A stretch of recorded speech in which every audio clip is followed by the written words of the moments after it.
mendapatkan keberkahan ilmu dari Allah Subhanahu wa taala. Kita hanya hamba.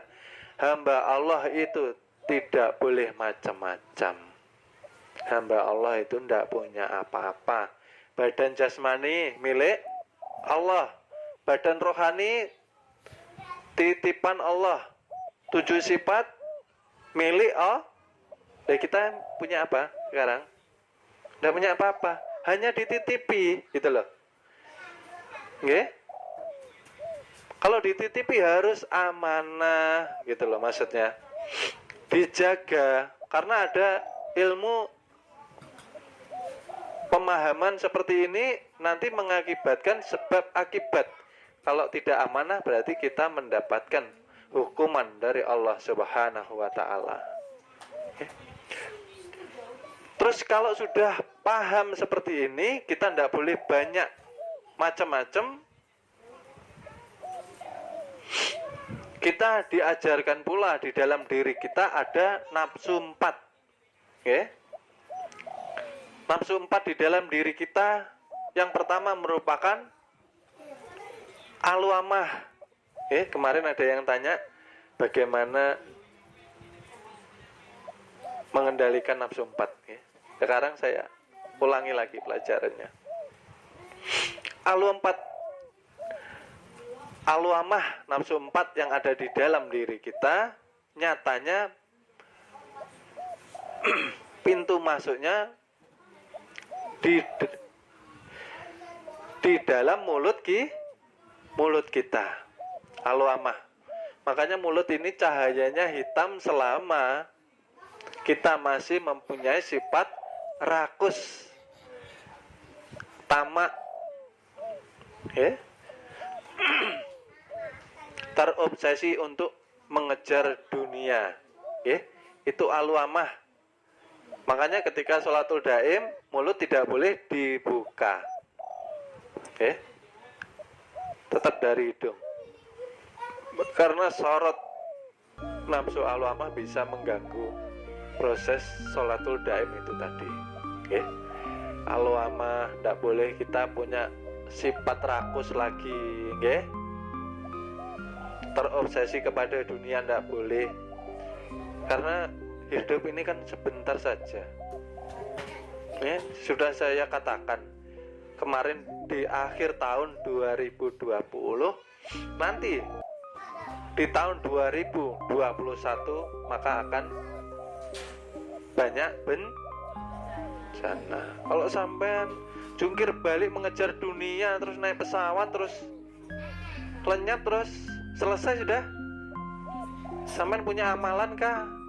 Atau punya persiapan kah atau enggak? Sampean sudah kenal Allah atau belum? Seperti itu yang harus dipikirkan, Jadi bekerja ya sebatas mencukupi saja. Jangan takut dong rezeki Allah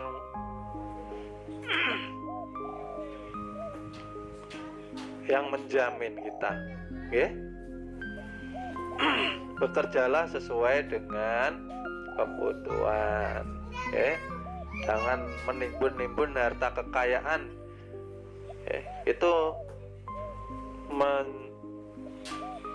menunjukkan bahwa di dalam diri kita terdapat ketakutan, takut miskin, takut lapar.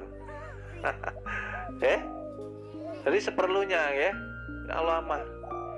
al-amah ini ditata, dibimbing. Namanya nafsu ini kan seperti anak kecil, saya katakan lagi, tidak punya akal mereka. Mereka maunya dituruti terus. Ya kalau kita tidak bisa mendidik, seperti apa? Maka kita dikatakan sebagai murid harus mempunyai sifat kesatria.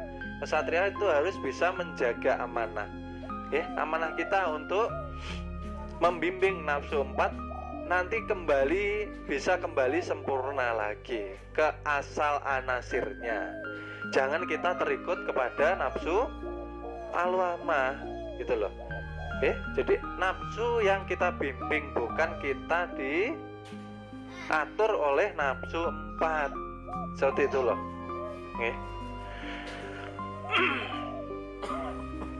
Yang kedua ada nafsu amarah. Nafsu amarah ini sorot cahayanya merah karena dia keluar daripada api. Jadi murid jangan mudah marah, jangan mudah tersinggung, jangan mudah berselisih paham dengan masalah yang sepele-sepele. Lebih baik mengalah. Itulah jiwa kesatria. Jangan mencari benarnya sendiri. Kalau sudah benar itu tidak bisa disalah-salahkan. Kalau menyalahkan itu mudah orang. Satu contoh perguruan kita, seumpama ada orang menilai perguruan kita tidak baik, tidak benar, mudah baginya menyalahkan. Tapi kebenaran tetap benar. Dan namanya berlian tetap berlian walaupun dibuang ke dalam lumpur, seperti itu. Nyatanya perguruan kita mengajarkan apa yang Rasulullah ajarkan, seperti itu. Mengenal diri sebelum beribadah, supaya percaya kalau belum mengenal kepada yang disembah, kita sudah mempraktekkan ibadah, akhirnya setelah sholat tetap maksiat. Setelah sholat tidak merasa esa dengan Tuhannya, berarti perilakunya tidak terjaga, semaunya sendiri. Sakar PDW. Nggak punya rasa takut akhirnya. Dikatakan Allah itu esa. Mutakhid ini kan mengajarkan keesaan Allah dengan kita. Sudah saya katakan. Esa itu contohnya seperti Bapak Ibu dan adik-adik bercermin. Di dalam cermin pasti mengikuti gerak kita. Sampean tersenyum, cermin itu cemberut kan tersenyum. Nah, itu namanya esa. Tapi kan tidak bersatu. Paham sekarang? Itu esa. Ketika kita pergi, gambaran di cermin itu pun akan pergi. Itu esa.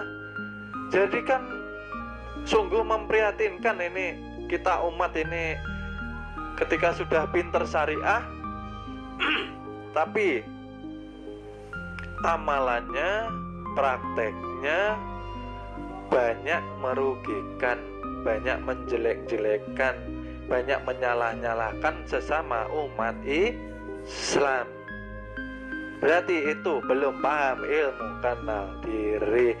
Orang kalau sudah kenal diri, dia paham dia selalu bersama Allah, dia selalu bersama Rasulullah. Pasti orang itu akan banyak diam, akan menimbulkan sifat bijaksana. Pasti terasa dingin ketika kita bersamanya. Kan seperti itu. Itu loh pentingnya kenal kepada diri sendiri, dan nantinya akan mengantarkan kita kenal kepada Allah. Allah itu memang laisa. Allah memang laisa. Paham? Tetapi Allah bisa dinyatakan melalui apa? Melalui sifatnya. Sifat yang mana? Yang sudah terjahir di Bapak Ibu dan adik-adik ini loh. Sampai melihat, mendengar, berucap, mempunyai ilmu, ngerti, mempunyai kehendak dan keinginan. Itu punya siapa itu? Punya sampean? Nah, bukan punya Allah. Kalau sampean masih mengakui 7 sifat itu, berarti sampean kubur nikmat. Ini punyanya Allah loh. Ini kenyataan yang terzahir, inilah kenyataannya Allah. Loh, masih belum paham? Saya ibaratkan lagi seperti kita menanam tumbuhan, yang ditanam awalnya apa? Biji. Biji itu sama dengan nurmu. Awal mula terjadinya penciptaan seluruh alam semesta. Biji, ketika ditanam di tanah, nanti yang tumbuh apa? dahan, nggih. Dahan tunas, nggih. Itu yang nyata terzahir. Paham nggih? Biji ini tadi kan ditanam. Tidak ada wujudnya. Nggih. Yang muncul biji lagi kah? Pohon. Nggih. Lalu tumbuh rantingnya, tumbuh daunnya, tumbuh buahnya. Nggih. Lah, seperti itulah proses kejadian diri kita. Biji itu jangan dicari lagi, sudah nyata menjadi tumbuhan. Paham nggih, aman? Allah itu sudah jangan dicari lagi wong laisa, tapi kan bisa dikenal melalui sifatnya yang nyata ada di dalam diri manusia. Paham lah? Masih belum paham? Sifat yang sampai pakai setiap hari itu loh kenyataannya Allah. Kenyataan daripada sifatullah. Loh, masih paham? Atau belum ini? Tuh, berarti kan kita ini menanggung rahasia yang begitu besar, sampai gunung pun tidak berani menanggung rahasia itu. Manusia itulah rahasianya Allah. Rahasianya di mana? Tajalinya Nur Muhammad terzahir menjadi 7 sifat. Bisa dirasakan, bisa mi'raj kita dengan merasakan tajali pengikat jasmani rohani yang nyatanya menjadi nafas. Bagaimana? Paham lah? Jadi yang terlihat di alam semesta ini wujud kenyataan daripada zatullah melalui sifatnya. Loh, nah yang mondar-mandir, nah sifatnya Allah semua ini.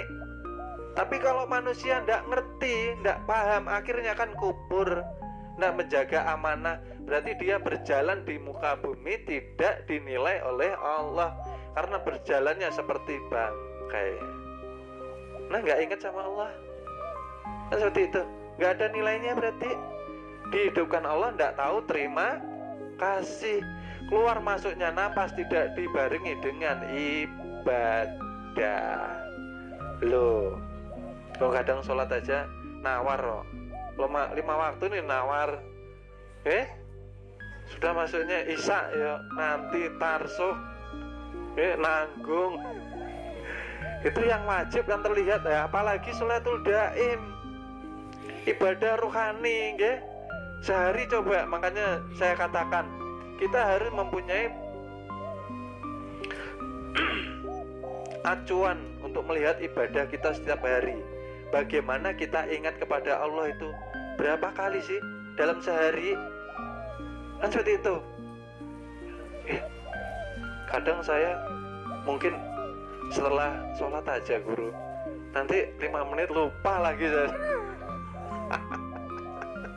Dan itu terus dijaga. Untuk apa? Untuk masuk ke dalam rahasianya Allah Subhanahu wa taala. Rahasianya Allah di mana? Di dalam hati siri, hati yang terdalam yang hanya bisa dimasuki ketika kita sudah menjalankan puasanya ilmu. Puasanya ilmu itu seperti apa? Puasanya ilmu itu ya mempuasakan nafsu 4 ini, sifatnya yang tidak baik.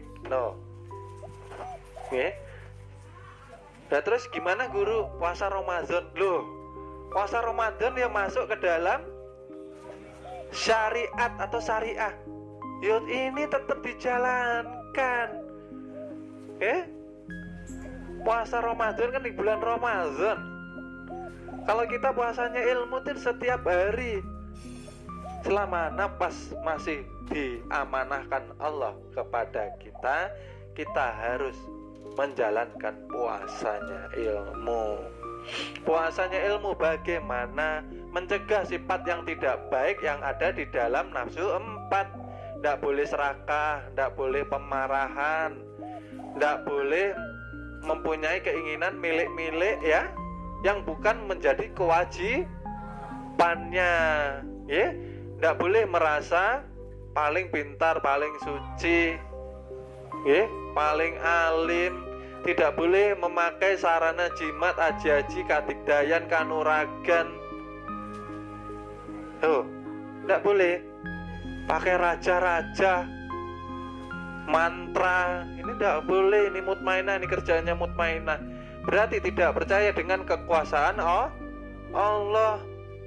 Menghitung hari baik, hari tidak baik. Semua hari baik kok. Bayi lahir terus kok. Nggih. Kalau ada hari tidak baik, milih bayi. Wah, aku nggak mau lah. Ya Allah. Kan seperti itu. Oke? Nah, kalau sudah mempuasakan ini, maksudnya kita mencegah sifat yang tidak baik. Nanti pasti konsekuensinya apa? Maka timbul sifat fitrahnya nafsu 4. Seperti saya ulangi, fitrah nafsu 4 alwamah ini sifatnya dia selalu memberikan yang terbaik kepada manusia. Alwamah ini anasirnya tanah atau ini? Tanah itu kan tanaman. Tanaman itu tumbuh, dia pamrih kan enggak? Dia tumbuh buah, diambil orang ya dia diam aja.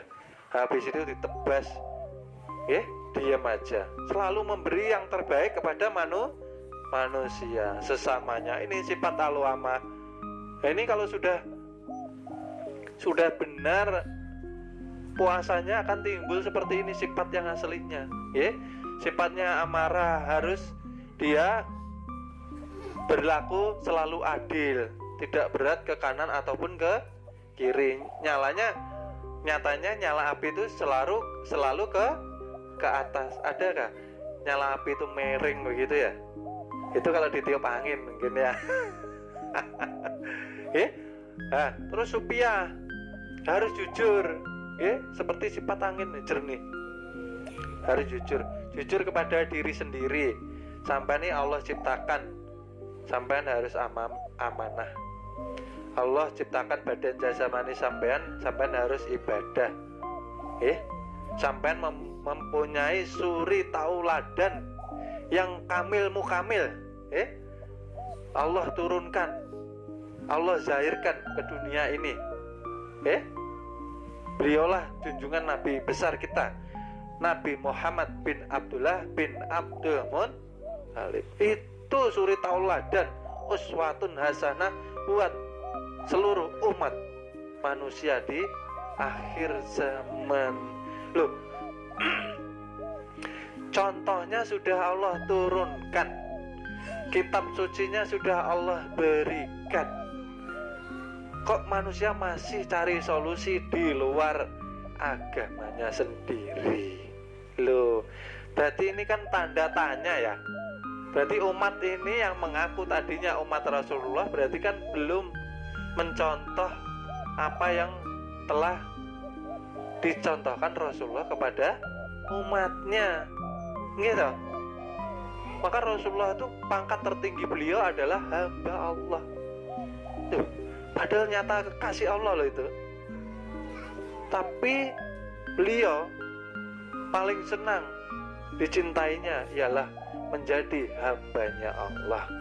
Dan kita manusia ini kan sekarang ini banyak yang abu-abu, mengucapkan syahadat, beragama Islam, mengatakan Allah Tuhan kita, tapi kesehariannya menyembah alwamah, menyembah amarah, kan seperti itu. Menyembah supia, menjalani mutmainah.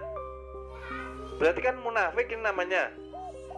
Zahirnya mengatakan bertuhankan Allah, tapi batinnya menuhankan nafsu 4. Nyatanya dia belum percaya sama kuasanya Allah. Mencari dunia jungkir balik, ibadahnya ditinggalkan hanya untuk mengejar dunia, bahwa dunia ini setelah terkumpul menjadi ketenangannya, kebahagiaannya yang hakiki. Padahal itu semua fata morgana. Berarti kan nyata ini menuhankan ini. Paham lah. Nah, ini lagi amarah. Harusnya murid itu mempunyai sifat yang sabar. Sabar itu tanpa batas. Kalau mengatakan sabar terbatas berarti mau kan seperti itu. Oh, sabar ada batasnya. Oh, mau marah. Iya toh? Loh, sabar ini tidak ada batasnya. Wah, kalau sabar terus diinjak-injak. Nah, itu yang tidak paham ilmu kenal diri. Tidak ada lakunya. Kita kan sudah mempunyai laku, mempunyai ilmu bagaimana memesrakan Nur Muhammad di dalam diri kita. Kan seperti itu.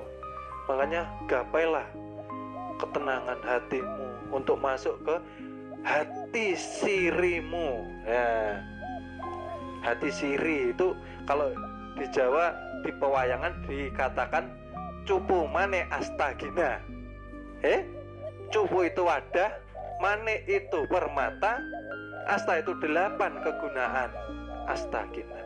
Untuk mendapatkannya bagaimana? Masuklah melalui puasanya ilmu. Cupu itu wadah, tempatnya di mana? Di jantung. Loh, cupu manik itu di jantung kita ini loh. Barang siapa bisa masuk ke dalam jantung yang paling suci, yang paling bersih, maka dia akan melihat yang namanya manik atau permata, keindahan yang Allah letakkan rahasianya di situ.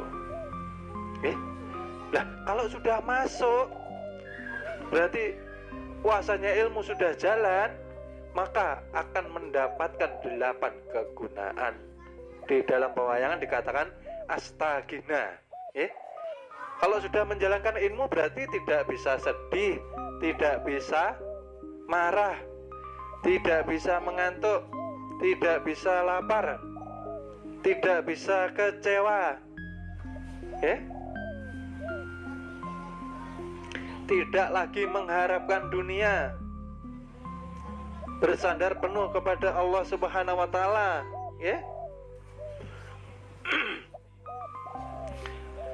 dan terbukanya rahasia di dalam diri. Itu yang terakhir, Allah ridha, Allah memakrifatkan kita. Oh, itu loh. Itu masuk. Kalau mengatakan saya sudah berpuasa ilmu guru, tapi masih tersinggung, masih marah, itu masih proses, namanya belum berpuasa. Masih proses, harus terus ditempuh walaupun jatuh bangun. Untuk masuk ke dalam permata ini tadilah, kemanik permata, rahasianya Allah. Kalau masuk sudah sini, namanya kita sudah masuk ke dalam makam fana billah. Hilang pengakuan diri, yang ada kenyataannya wujud daripada sifatnya Allah. Jadi ada takut lagi enggak? Enggak ada takut. Tapi setelah pengajian masih ketakutan. Kan seperti itu. Caranya bagaimana? Terus dilatih. Makanya orang kalau sudah berpuasa ilmu pasti hilang rasa takut. Masuk hutan yang katanya angker, yang tadinya ketakutan, maka akan hilang namanya ketakutannya. Dia mengheningkan seluruh apa yang ada di dalam pikiran.